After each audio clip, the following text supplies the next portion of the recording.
Hello दोस्तों, आप सभी का स्वागत है आपके अपने YouTube चैनल मोबाइल वाला सीएससी पर। जैसा कि आप अपनी स्क्रीन पर देख पा रहे हो, सैनिक स्कूल अमेठी में बहुत सारी हैं जो टीचिंग और नॉन टीचिंग स्टाफ की वैकेंसीज निकली हुई हैं और उन वैकेंसीज से ले संबंधित एक ऑफिशियल नोटिफिकेशन के साथ पूरी डिटेल के साथ एक ऑलरेडी वीडियो हमने बनाकर अपने चैनल पर अपलोड भी कर दी है। तो हमारे चैनल पर विजिट करके या इस वीडियो के डिस्क्रिप्शन बॉक्स में या आपको आई बटन में आपको उसका लिंक मिल जाएगा। पहले उस वीडियो को देखिए, उसके बाद इस वीडियो को देखिए कि आपने एप्लीकेशन फॉर्म को किस प्रकार से फिल करना है। ये जो आप अपनी स्क्रीन पर देख पा रहे हो, यह इसकी वेबसाइट है, यानी कि सैनिक स्कूल अमेठी की जो ऑफिशियल वेबसाइट है वहां से लिया गया यह एक एप्लीकेशन फॉर्म है, एप्लीकेशन फार्म है। तो इसको आपने किस प्रकार से फिल करना है, इस वीडियो में आपको संपूर्ण जानकारी दी जाएगी। तो सबसे पहले आपने क्या करना है, पहला जो कॉलम है यहाँ पर candidate application for the post of, जिस भी पोस्ट के लिए आप अप्लाई करने वाले हो उस पोस्ट का नाम आपने यहाँ पर लिख देना है। इसके बाद पॉइंट नंबर 2 पे है जो जनरल इन्फॉर्मेशन है, उसके यहाँ पर बहुत सारे पॉइंट आपको बनाए गए हैं। तो पहला पॉइंट आपका है जो कि आपने इंग्लिश में अपना कैपिटल लेटर में अपने एप्लीकेशन फॉर्म को फिल करने की कोशिश करनी होती है। तो पहला जो नाम आपने इंग्लिश में लिख देना, जैसे कि हमने यहाँ पर रोहित लिख दिया, उसके बाद हिंदी में उसी कैंडिडेट का नाम आपने लिख देना है। इसके बाद डेट ऑफ बर्थ का कॉलम है, आपने डेट ऑफ बर्थ यहाँ पर लिख देनी है। एज ऑन 22 जून 2024 के अकॉर्डिंग आपकी उम्र कितनी बनती है वो आपने यहाँ पर लिख देनी है। किस प्रकार से निकालोगे, 22 जून 2024 में से आपने अपनी डेट ऑफ बर्थ को क्या कर देना, माइनस कर देना है।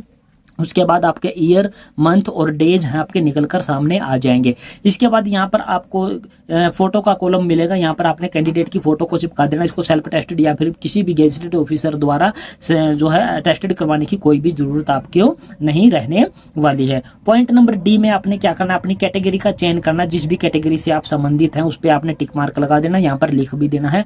और रिजर्व कैटेगरी से है तो आपने उसका है जो अटेस्टेड कॉपी आपने साथ में लगा देनी है। इसके बाद आपको यहाँ पर आगे दिखाते हैं कि आपके क्या क्या कॉलम आपको दिए गए हैं।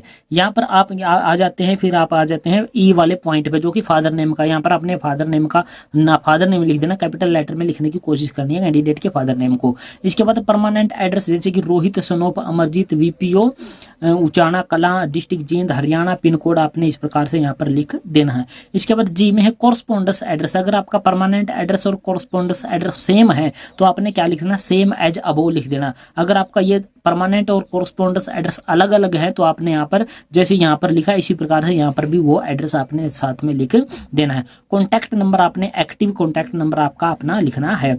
ईमेल आईडी आपने अपनी ईमेल आईडी लिखनी है जो कि एक्टिव मोड में हो, क्योंकि इसी के माध्यम से आपको है इंटीमेट किया जाएगा किसी भी प्रकार के कॉल लेटर वगैरह के लिए। इसके बाद आपने अपना आधार नंबर है जो यहाँ पर आपने लिख देना है। इसके बाद का जो पॉइंट नंबर 3 का जो आपका पॉइंट कॉलम आ जाता है, ये बहुत ही इंपॉर्टेंट रहने वाला कॉलम होता है, क्योंकि अगर आपने इसमें इस कॉलम को फिल करने में किसी प्रकार की गलती कर दी तो आपका रोल नंबर रुक जाएगा और आपका नहीं आ पाएगा।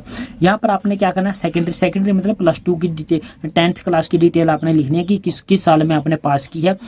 सब्जेक्ट स्टडीड, कौन कौन से सब्जेक्ट पढ़े हैं, लैंग्वेज से संबंधित कौन से सब्जेक्ट पढ़े, जैसे कि हिंदी और इंग्लिश हमने पढ़ी है। अदर सब्जेक्ट को आपने यहाँ पर लिख देना। कॉलम बहुत छोटा है तो इसलिए छोटा करके लिख देना, जैसे कि M for math, SCIS science और SS मतलब कि सोशल साइंस।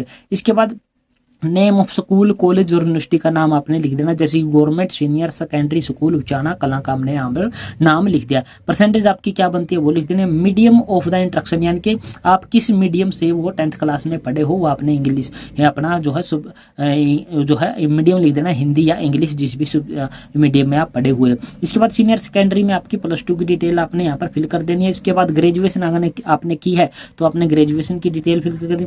पोस्ट ग्रेजुएशन की है तो पोस्ट ग्रेजुएशन की आपने डिटेल फिल कर देनी है। इसके अलावा और भी कोई क्वालिफिकेशन है तो आपने यहाँ पर फिल करनी है, अदरवाइज इनको डैश डैश करके आप इसको खाली छोड़ सकते हैं। इसके बाद यहाँ पर थोड़ा सा और यहाँ पर इंस्ट्रक्शन वगैरह सी दे रखी है, यहाँ पर आप देख सकते हो। Attach attested copy of the all marksheet, यानी कि सभी मार्कशीट आपकी जो भी है ग्रेजुएशन में जैसे 3 मार्कशीट होती हैं तो आपने सभी की सेल्फ टेस्टेड कॉपी आपने साथ लगानी है। For TGT candidates applying for the academic post should include BEd की आपने डिटेल लिखनी होगी एंड CTET और UP-TET की डिटेल आपने यहाँ पर फिल करनी होगी अगर आप टीचिंग लाइन से संबंधित एप्लीकेशन फॉर्म को अप्लाई करने वाले हैं।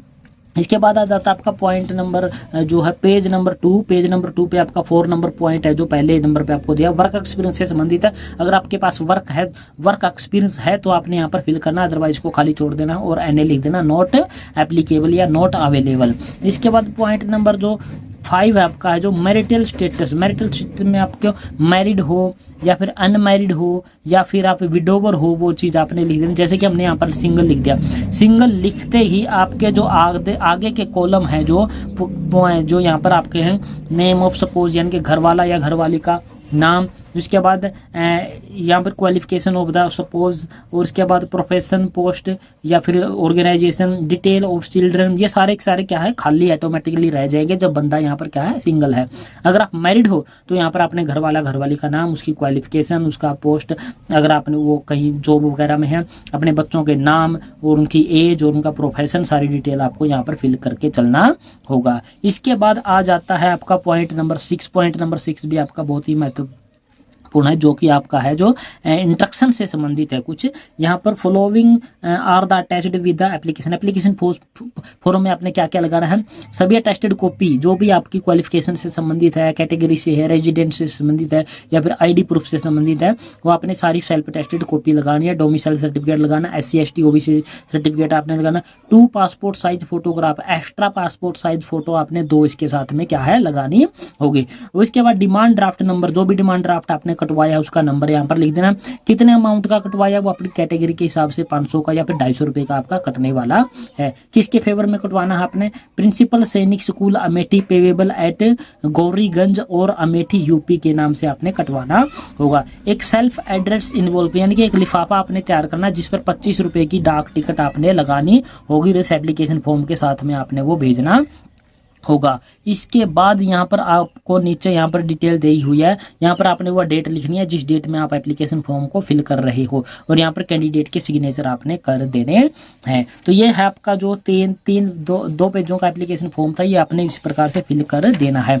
इसके बाद आपने एक लिफाफा तैयार करना है और उस पर आपने क्या लिखना है उस लिफाफे पर वो आप यहाँ पर देख लीजिए। ऊपर लिखना अपने application for the post of, जैसे कि हमने यहाँ पर लिख दिया लैब असिस्टेंट। उसके बाद कैटेगरी आपने यहाँ पर लिख देनी जिस भी कैटेगरी से आप संबंध रखने वाले हैं। इस साइड में आपने क्या लिखना, फ्रॉम के बाद अपने कैंडिडेट की डिटेल लिखनी होती है, नेम, फादर नेम, टाउन या विलेज का नाम, डिस्ट्रिक्ट और स्टेट, उसके बाद उसका जो है मोबाइल नंबर आपने लिख देना। इसके बाद 2 के बाद का जो ये कॉलम होता है ये बहुत ही इंपॉर्टेंट आपका होता है क्योंकि इस एड्रेस पर आपका एप्लीकेशन फॉर्म है वो जाने वाला होता है। अगर आपने यही गलत कर दिया तो आपका एप्लीकेशन फॉर्म है जो नहीं पहुंच पाएगा और आपका रोल नंबर वगैरह नहीं आ पाएगा और आपका सिलेक्शन भी नहीं होगा। यहाँ पर आपने लिखना टू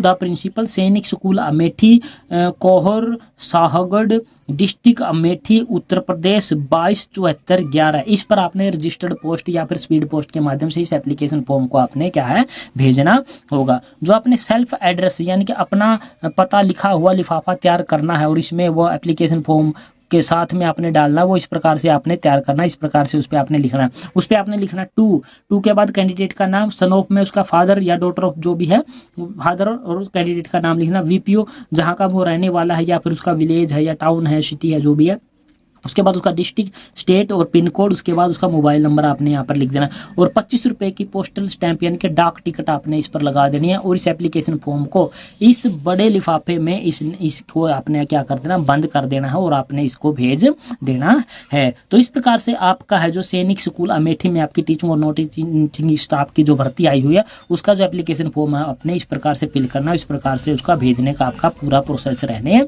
वाला है। और आशा करते हैं दोस्तों हमारे द्वारा जानकारी जो आपको प्रोवाइड करवाई गई है आपको पसंद आई होगी। अगर पसंद आई है तो हमारे चैनल को आपने क्या करना है, सब्सक्राइब करना है और अपने दोस्तों के साथ भी आपने इसको शेयर करना है। तो जय हिंद, जय भारत दोस्तों।